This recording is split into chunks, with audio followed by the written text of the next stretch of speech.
Thank you for joining us today. We'll be interviewing William Ryan with It's Your Night Entertainment, finding out how he got into weddings, what he enjoys about being a DJ, and some more fun facts. Hello, William. Hey, How thanks are for you? having me. Yes, It's fun. anytime.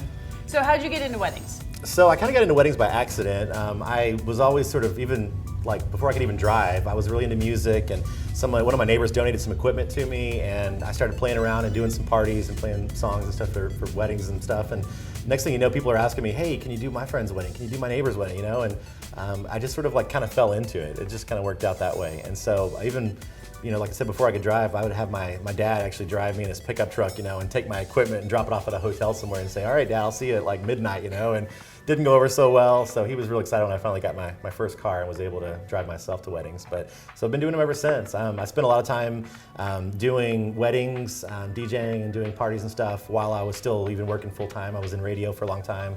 In the Metroplex, and then eventually it got busy enough to where I was like, I gotta kind of choose one or the other.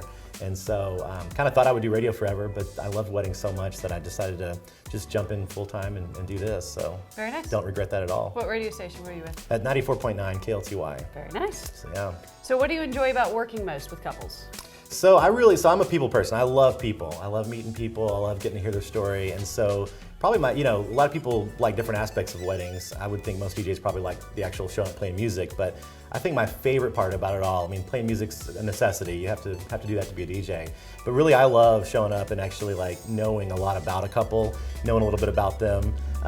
And you know, that's really what I intend to do from the get-go, is to really get to know a couple, kind of create something that's custom for them, something that's unique, something that's not just cookie cutter. And I think the way that I really excel at that is to really get to know them and their story. And so hopefully by the time we show up for the wedding, though, I feel like family to them and they feel like family to me. And it just, you know, it creates such a different feel. It's not just like a job at that point. It really feels like you're part of their special day.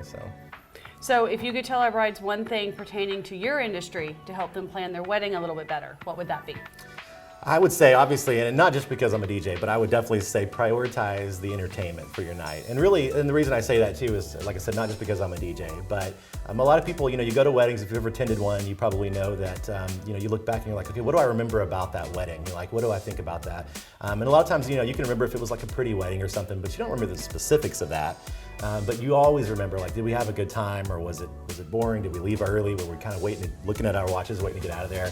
And so I think by putting a priority on entertainment and really thinking about that, and even if it's a band or something too, I mean, I'm a DJ, so of course you should do that, but even if it's just prioritizing just having some sort of great entertainment for your wedding, I would put a high priority on that. So that'd be my advice, is to really think about that. And even when you're looking at your budget and trying to figure out what to do in that area, really set aside, you know, a good chunk for that, if that's important to you, to have a good time and, you know, like all your guests stay until the end. If that's really what you're going for, then I would definitely recommend that. Well, and brides a lot of times don't understand or realize that a DJ doesn't just play music, but they introduce you, they time the entire reception, and they keep the party going, and they're more of a master of ceremonies as opposed to just some guy in the corner that plays music. Yeah. So and you don't realize how important that is until you attend a wedding that doesn't have a good MC. A lot of people they don't even, you know, when you tell them that you're going to be their MC, they don't really know what that means. Like, what does that mean, you know? And so, you know, if you go to a wedding and you're kind of like, I didn't even know they cut the cake, or when did this happen? Oh wait, the bride and groom are leaving, where are they? You know, like that's sort of the signs of someone who doesn't have an MC at their wedding. So our job is to really make sure the guests know what's happening all the time. And to me, it just makes the experience so much better. And you can still have a great fun party and have a great DJ, but if you don't have the MC element of that, then a lot of times people just aren't sure what's happening, and they don't feel engaged in a part of your party as much as they would if you had a great MC. So I think it's super important. The other cool thing about the MC is that even for like introducing the bride and the groom into a space, you know, it's neat to have someone who actually, like I said, I love to kind of get to know couples and know a little bit about them. So when I'm introducing them, it's not just their names or the bride and the groom. I hear a lot of people just refer to the bride and groom as that all night. And so I make it a big point, you know, I'm using their names all night. I'm using their family's names, their wedding party's names. It's not, would the maid of honor come over here for her toast? It's like, what is her name? So, so I just think it's, you know, being more personal and really, you know, being a great MC is important. Well, thank you so much for stopping by Yeah, today. thank you. Appreciate it. This was fun. Thank you. And again, it's William Ryan with It's Your Night Entertainment. Comments, questions below, and we'll see you next time.